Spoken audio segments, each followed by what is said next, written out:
Screwtape is sauntering through the British Museum of Natural History, admiring the work of his kind as he observes serious scientists expounding the truths of evolution to groups of small schoolchildren.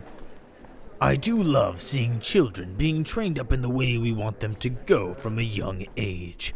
It gives me true hope for a reasonable and realistic future, he mutters to himself as he passes the children by, absent-mindedly sliding a lollipop out of a backpack as he does so.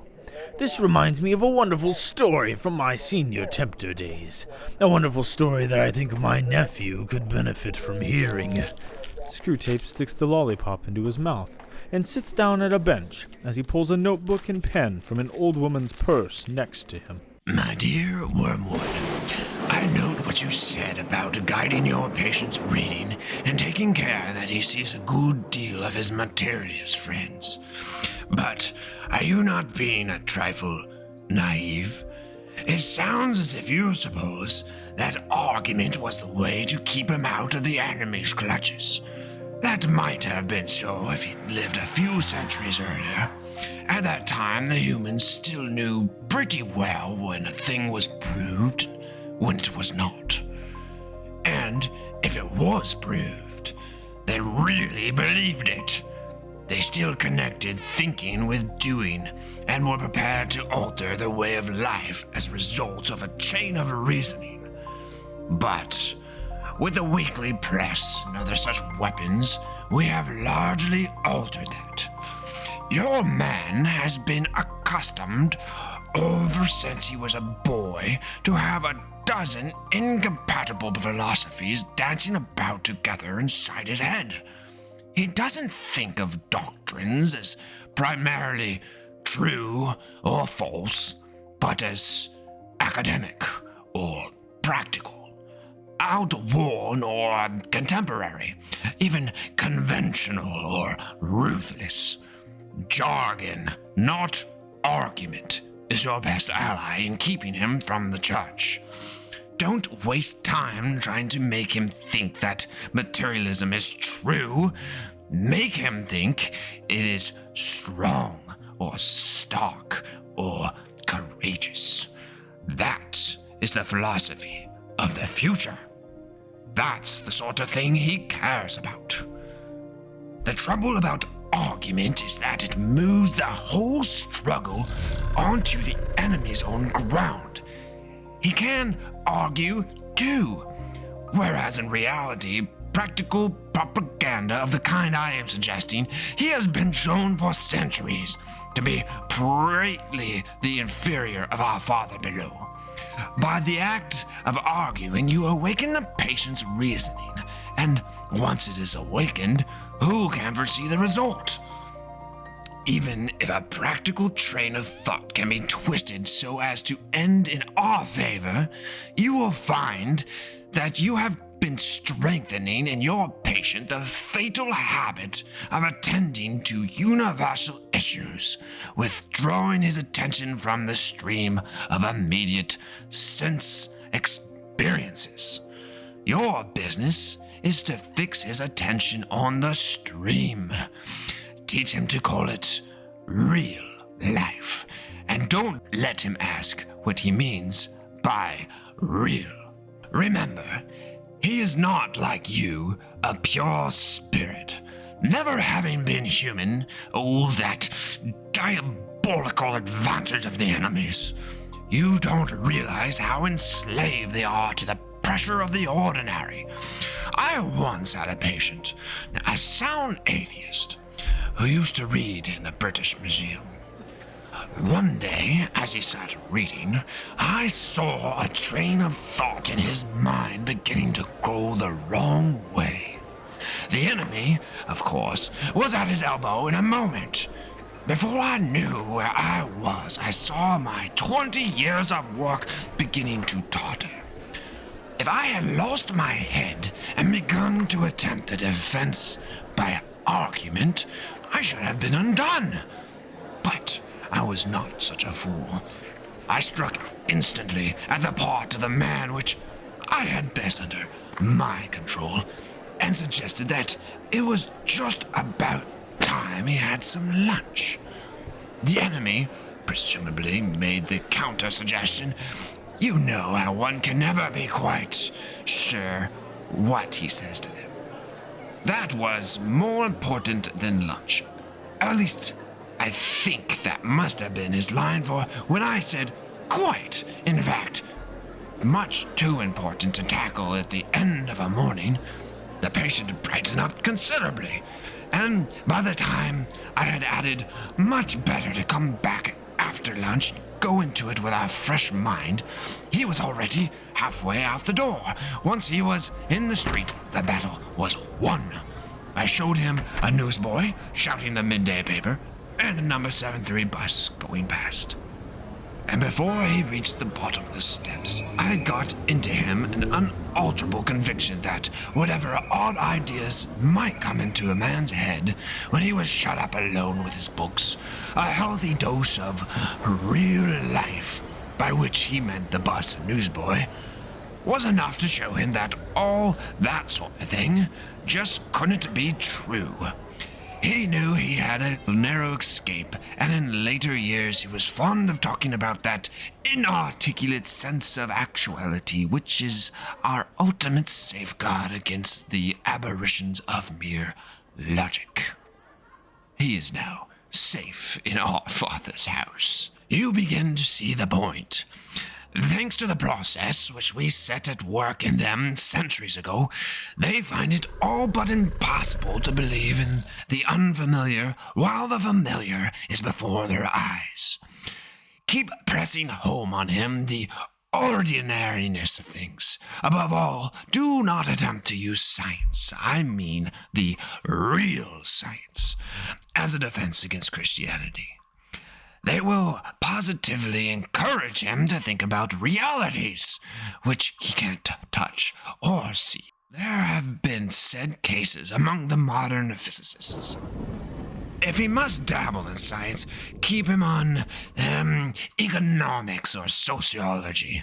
Don't let him get away from the invaluable real life. But the best of all is to let him read no science, but to give him a grand general idea that he knows it all, and that everything he happens to have picked up in casual talk and reading is the result of modern investigation. Do remember, you are to fuddle him.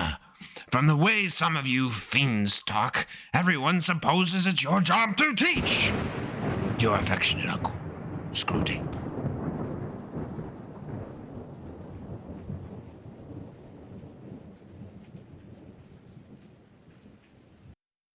Welcome back to Iron by Iron, where we sharpen each other and encourage you to get to the grindstone of God's infallible word.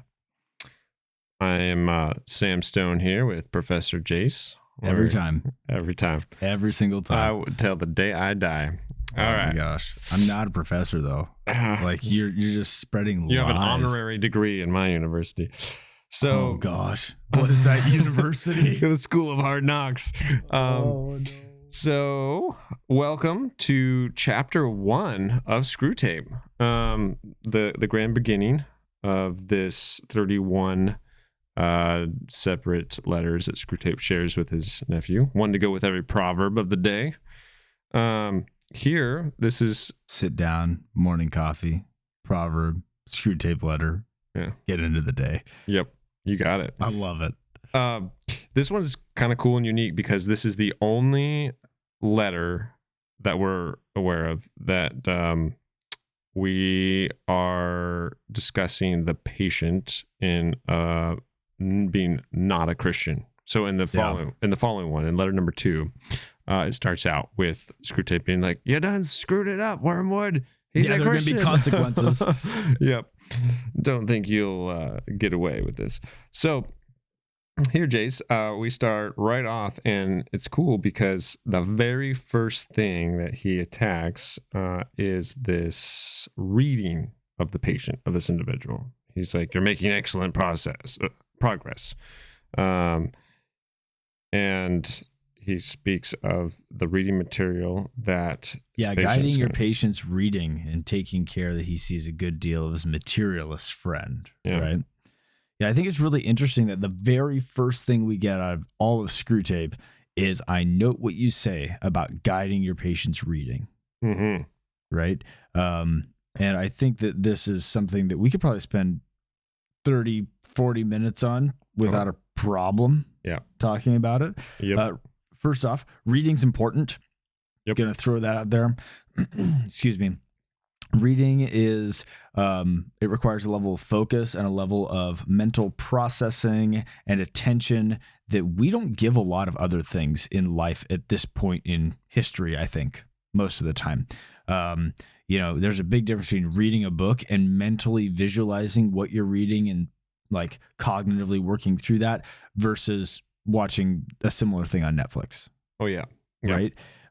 So what you read generally shows what you care about a lot, in my opinion, right? If somebody shows me their bookshelf, I can give you a pretty decent idea of what that person's kind of like. This is actually super true. So like I work in people's homes, quite a bit and different things for my trade. And I don't know if you see which is a carpentry, right? You're a carpenter, Sons of Stone. If you need some fine carpentry in the Oregon area. Yeah, that's us. We do not do mason work. The stone is just a joke. So yeah, but you can see someone's. I mean, no one has a DVD collection anymore. It's all digital. But you can see the DVD collection, and it actually doesn't always tell you that much about them because they have kids. They're probably going to Disney movies. I guess if they're like it's packed full of horror movies or something, you can maybe get a bit of their vibe. It also kind of seems like a lot of people will watch anything. Oh yeah. Versus reading's a lot more focused than that. Keep going because I think you're getting there. Right, and that's just what I'm getting to is if you see their bookshelf. It really does tell you what their priorities are in life, even what their religious views are going to be in life, political views, what they enjoy, fantasy, sci-fi, whatever else, It tells you a lot about the person, what's on their bookshelf. And you're right. Like reading takes a lot more effort, takes a lot more time. So what we choose to read, I listen to a ton of audiobooks, but I probably only read like 4 books a year. It's really bad. That makes sense with your trade though, right? Yeah. You got a lot of time where you're not like mentally processing auditory if you don't do that sort of stuff. I probably listen to hundreds of audiobooks per year, easy. But yeah, like 4. And I specifically choose books that I really want to chew on. I want to chew the cut on it, right? And so here he says he's great. He's happy for what the type of reading he's fallen into, or he's gotten his patient to read. And what do you think about reading though? And so, 2 people can read the same book, come away with 2 different, like completely different perspectives on what the book's about. Often I find like, I'll be like, hey, this book was really good on this. So I'll read it and they'll like come away with a completely different view than I did. Yeah. I'm really excited for when we talk about Abolition of Man, because we both read it and we've talked a little bit and we both got pretty different things out of especially that initial part of it, because it's 3 parts. But I think when you're talking about reading, your worldview has a lot to do with it. So you're processing things even before you pick it up, right? When you look at that book, depending on what the topic is, you're coming in based on your worldview with a certain presupposition of what you expect to see, what you expect to find, what you're, at least for me, what you're mentally gearing yourself up for battle-wise, depending on the book. There are definitely some books that I read where I'm going, I need to know more about this subject. I also know that I'm going to disagree about some of the things that are in here. Yeah. And I'm geared up because in my head, while I'm reading the book, I'm having a conversation with the author about that's why this isn't true, or that's why I think this, or things like that. Right. So I think your worldview has a ton about how you process a book that you read. If you're just reading books to take the knowledge in and just absorb it, it's almost like syncretism. You're just kind of like taking stuff in and just meshing it all together, and you have a really wide knowledge base, but you're not putting that knowledge, kind of like meekness, right? Power under restraint with direction, right? You want to have maybe a meekness of knowledge, and maybe that's a good way of describing wisdom, which is knowledge and experience subject to Christ, subject to God, and put under his authority and his direction for things, maybe a little bit here, which is why the fear of the Lord is the beginning of it.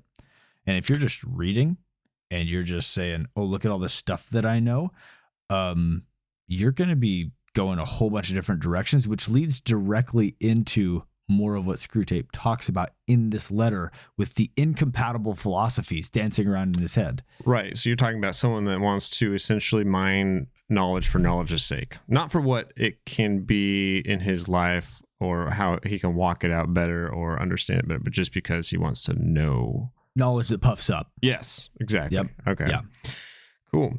All right. Yeah. And then he goes into also here right after that.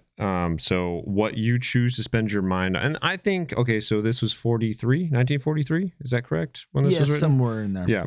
So in this time, obviously, TV, radio, not much of it, probably. Radio's around. Radio's around. Yep.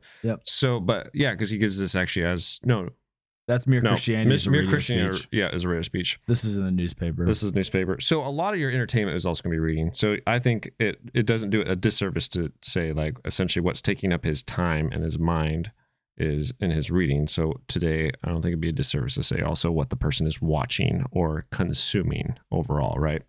But I think reading still has that special place of like showing priorities and values on a bookshelf, 100% agree with you. So he goes straight from reading to his materialist friends. So who you hang around with, obviously super important. Even the Bible has some things to say about your friends. And bad company corrupts good morals. Yep. And not to be surprised by that. If you hang around people, you're going to start to become like them. Yep.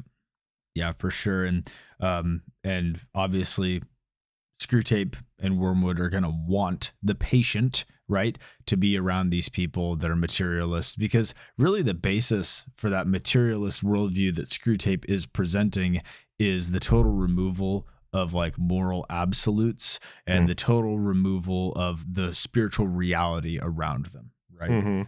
So, of course, he's going to want him to be around materialists and subjected to that and being encouraged in it, right? I think that's a big thing that we don't realize. Like, friends are great to hang out with. They're also really important for encouragement. Oh, yeah. Huge. Yeah. Huge. And I think we can say that, but if you sit down and think about it, you start to realize, oh, man, like me and you, when we get together, I look forward to whenever we get together all week, all couple times we do it. Yep. And, it's really encouraging. I'm always walking out of it going like, this was awesome. This was really valuable. We talked about good things. I have stuff to bring home to my wife, that sort of thing. Like that's encouragement. Yeah, I think this is really crucial. Okay. Let's just use ourselves as a quick example here, right? Like one of us is dashingly good looking. The other one's not. All right. So we're like on opposite ends of the spectrum. We're not telling you which is which, right? One has a voice for radio and one has neither a voice for radio nor a face for television.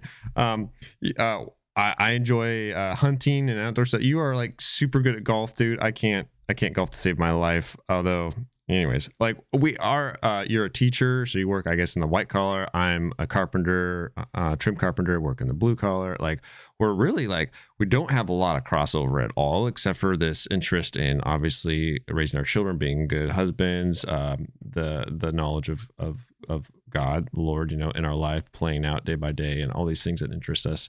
And I mean, worldview, stonemasons building the kingdom of Christ. Yeah, one of us is out there. One of us is cheesy. One of us is not. No, he's the cheesy one.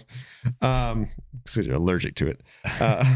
Jayce is along allergic with everything else. Jayce is like allergic to every food under the sun except for steak. Shut up! I'm gonna go eat my almonds. So, but oftentimes I see this mainly, I would say, in men. I don't know, maybe because I am a man, and that's the people I hang around with a lot. Is there's a lot of friendships based on a very particular set of interests, and it's like, I don't know, sports, or say gym, or say guns and hunting, or say, I don't know, the chess club. Video games. Yeah. And it's usually like this overlap where you have like a pretty decent, and you might even think like deep relationship. You really enjoy being with them. There's some people in my life like this. I really enjoy being around them, everything. But I suddenly realized like, it's very specific. Like it only is within this area, be it the work or, like a sport activity or something.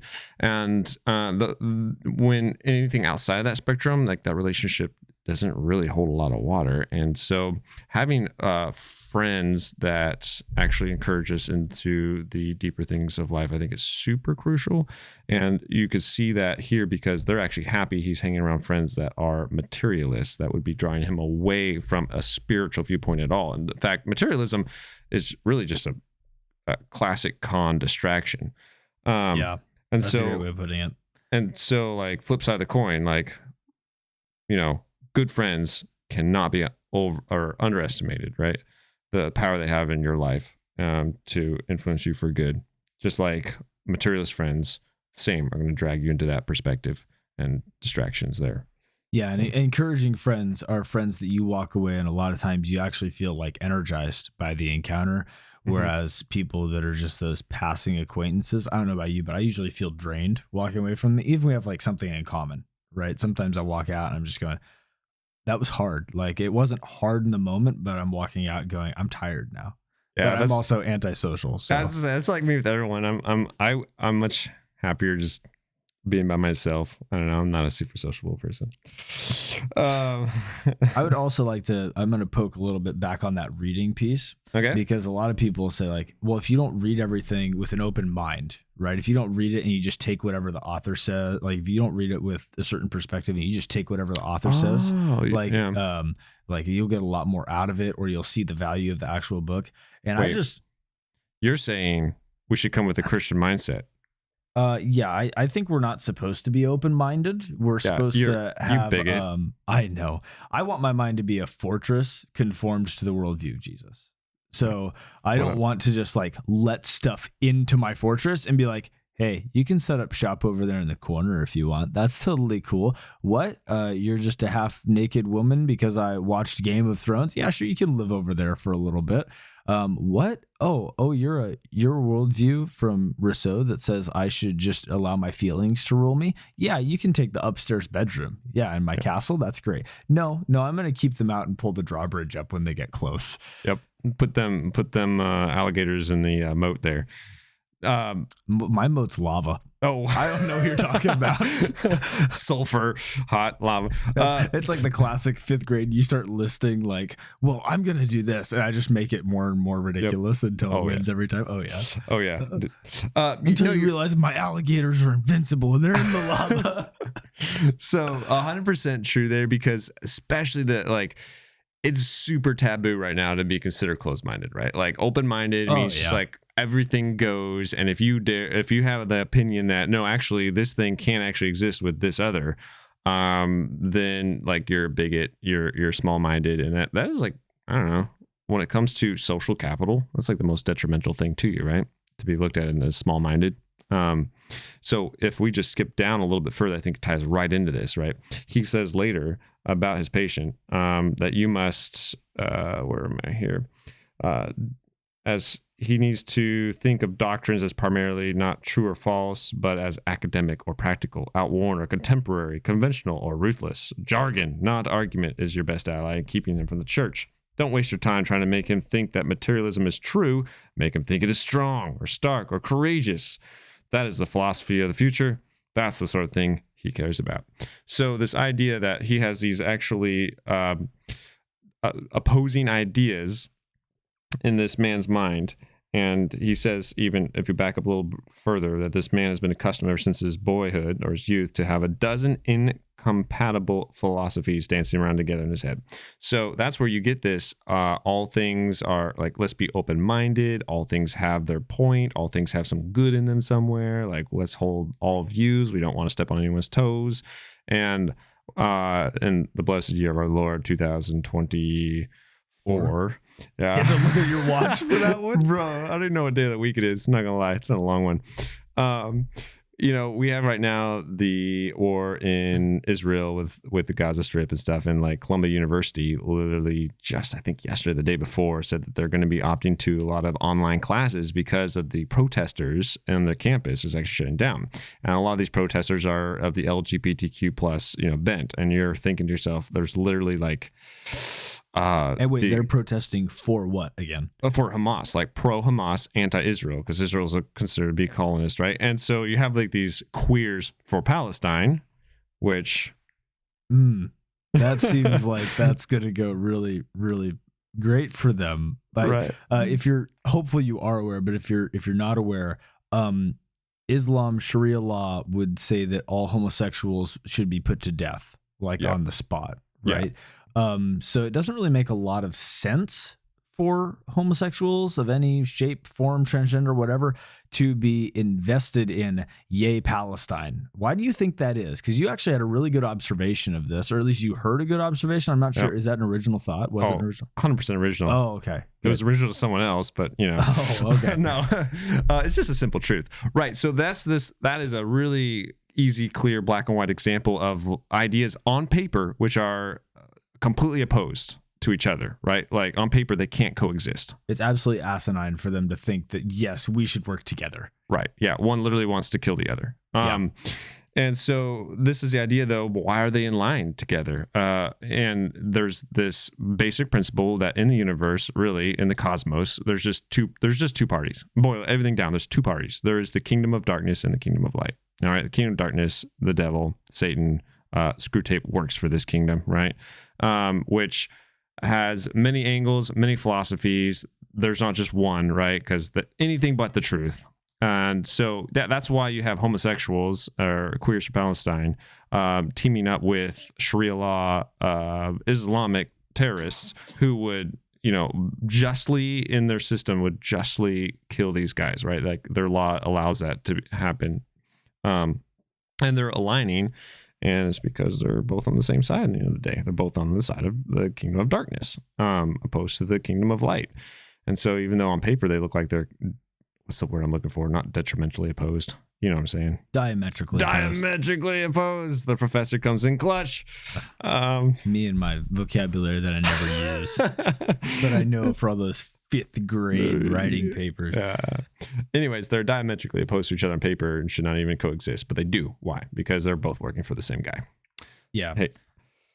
I think it's important to mention that he talks about like, hey, get your patient to avoid reason. Get your patient to avoid reasoning. And I think that's because God is the God of reasoning, right?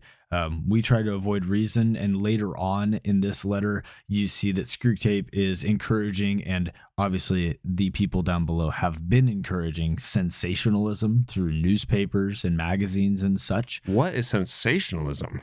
Trying to make everything really eye-catching and sensationalized. That's a classic 5th grader move, by the way. I'm going to define the word with another form of the word. Oh my gosh. Gets me every time. It kills me. It's so funny. Anyway, sensationalism is trying to make everything seem really, really interesting or a huge deal at the moment that it's happening, even if it's not. Hyped up emotionalism.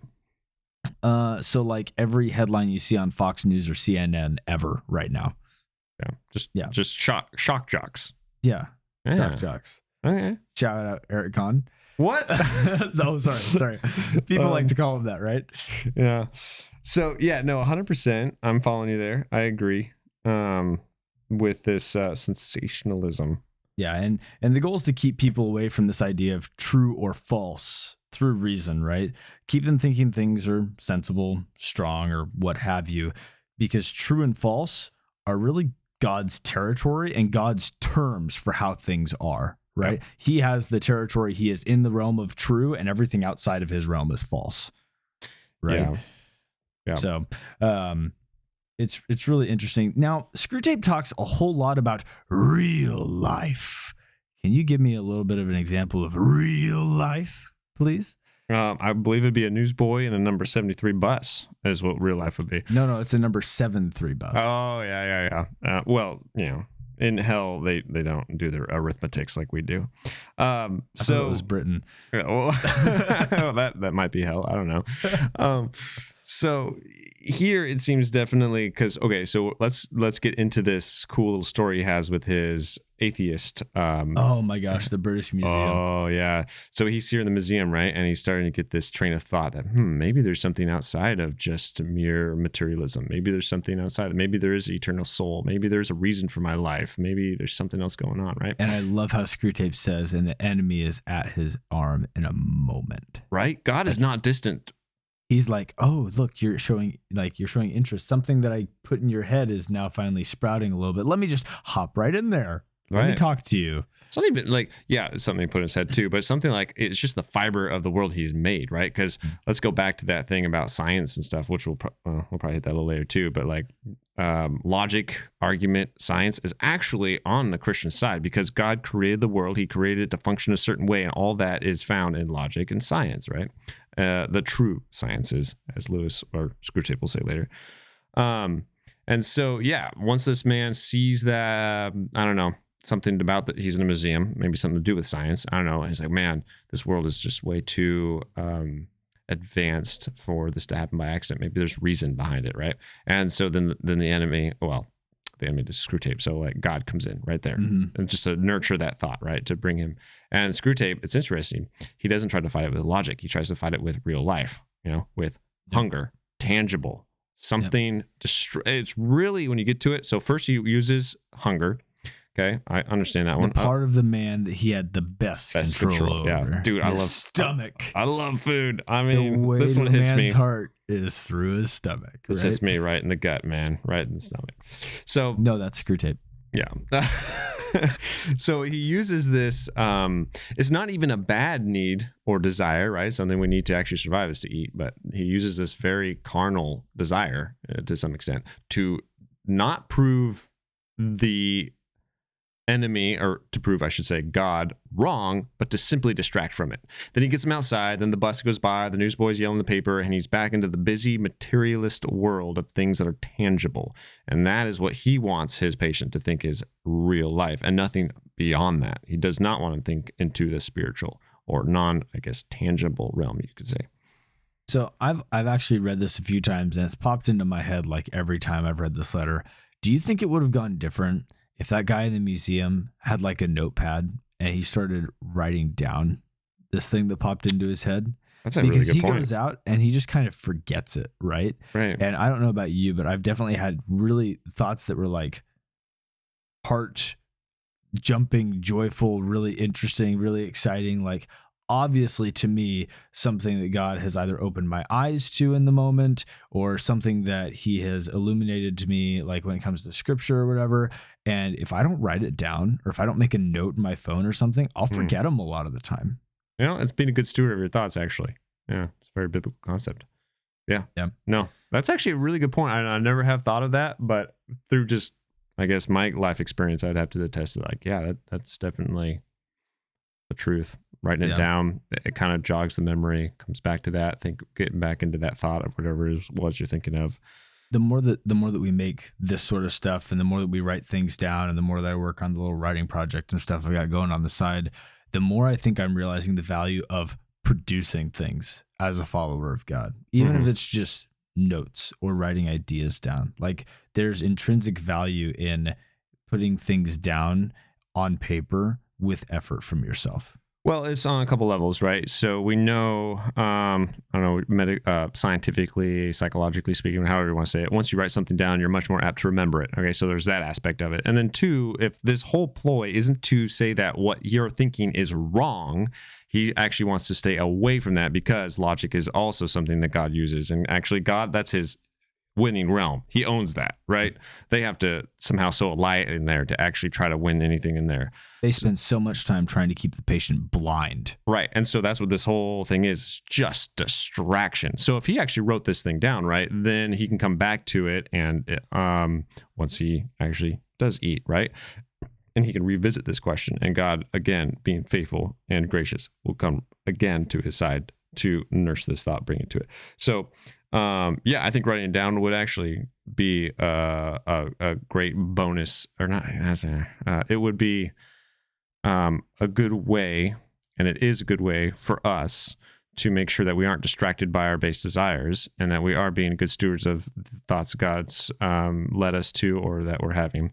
And if the whole game of the enemy is to not prove them wrong, but to just avoid them, right, by distraction, writing them down, that's a good way to combat. It's amazing how much awareness does to erode Screwtape and Wormwood's plans. Like if you just apply this idea of I'm aware of what's going on in my own head, or I'm aware of like that God is somewhere in this and I'm looking for him, awareness like destroys their plans over and over and over again if you just look at it from that perspective. Yeah. Okay. So last thing I think we want to touch on them is the process we've set to work in them centuries ago. That's kind of near the end of the letter, right? And it's keying in on the fact that this has been going on for a really, really long time. This isn't new to Screwtape. It's kind of new to Wormwood because he's a junior tempter, obviously, but it's not new to Screwtape. And he's been around for a while. And he knows how people work on some level. You'll see later on in the letters, he can't quite understand a few pieces of how people and God interact. Mostly has to do with God's nature. He just can't figure out what a true loving God would be. Like, that's just impossible for him to understand. Yeah. Yeah.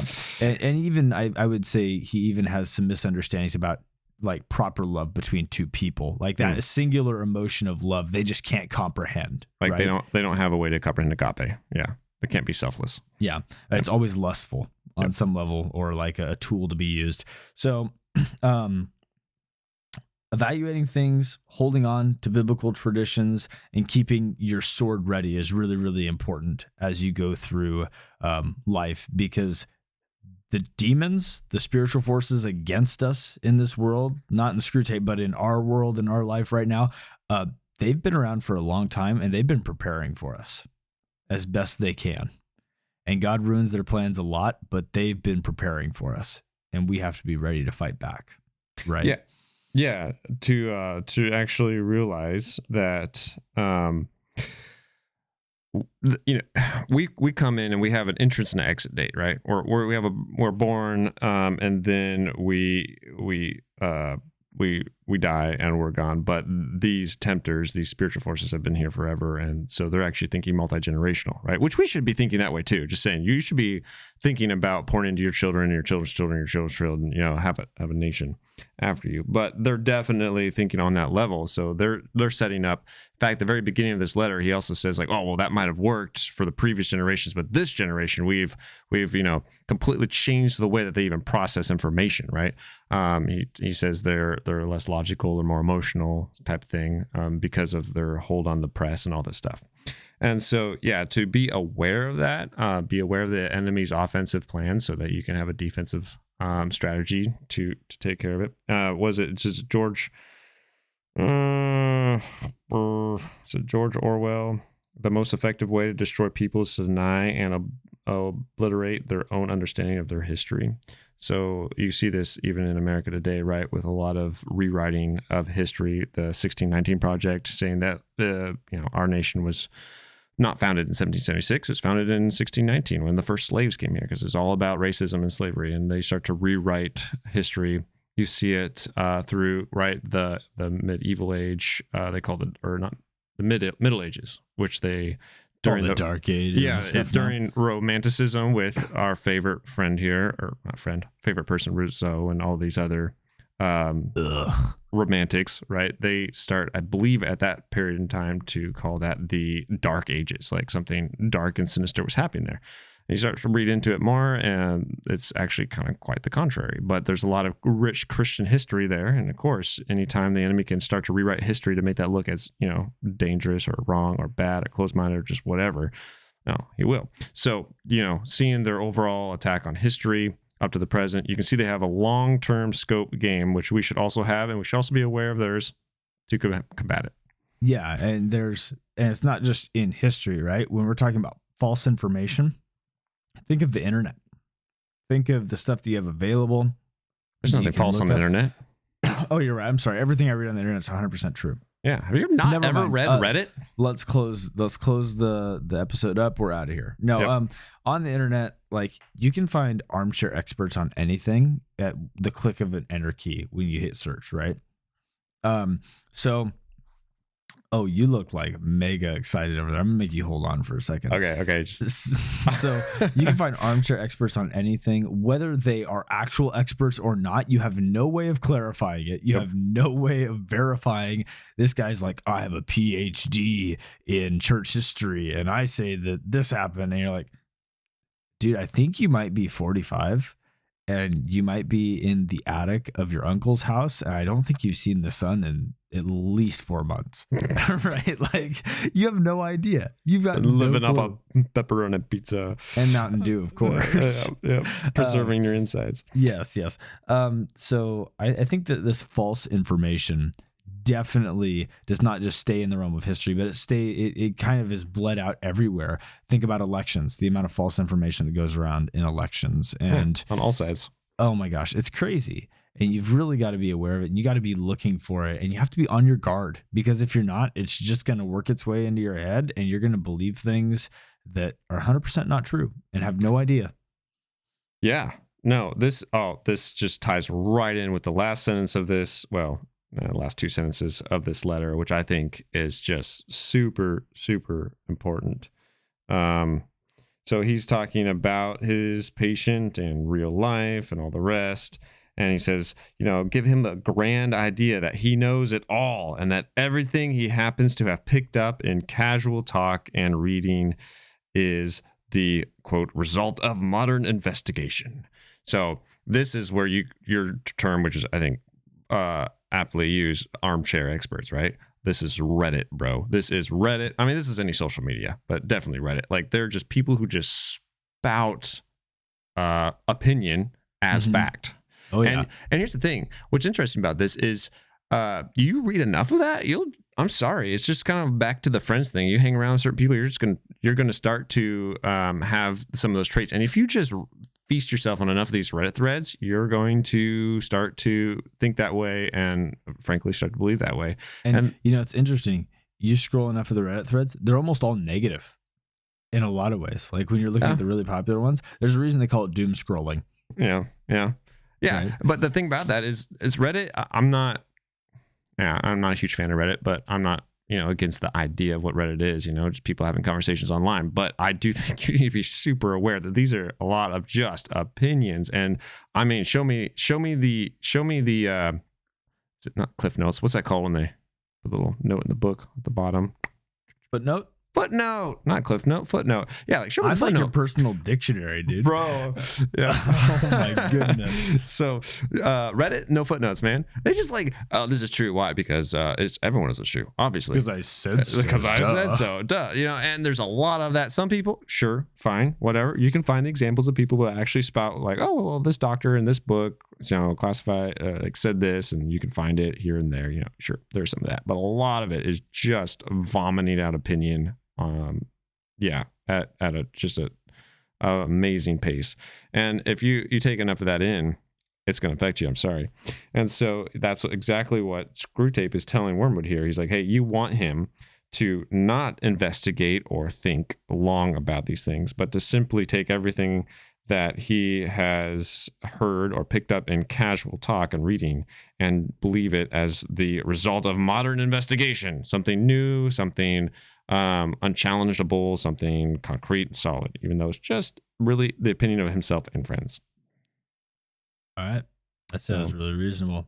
And then, I think it's, do you have something, anything else? It's just that very last one. Yeah. Remember, you are here to fuddle him. Not, by the way, some of you young fiends talk, anyone would suppose it's your job to teach. And there is an exclamation mark there. He is scolding. He is speaking disciplinary to his nephew here. Exclamation mark. There's lightning and thunder when he says that. Yeah. Well, overarching theme is distraction, fuddle. The next letter we're going to get, he's like, you want him in a hazy mind, right? Like, don't use logic. That's really what Lewis seems to be pointing out through a lot of these letters, what the game of the enemy is. And I'm going to draw a connection to Narnia, right? When you're talking Lion, the Witch, and the Wardrobe, and the professor is talking to the kids. Oh, and it's is it Susan and Peter going and talking to him about Lucy?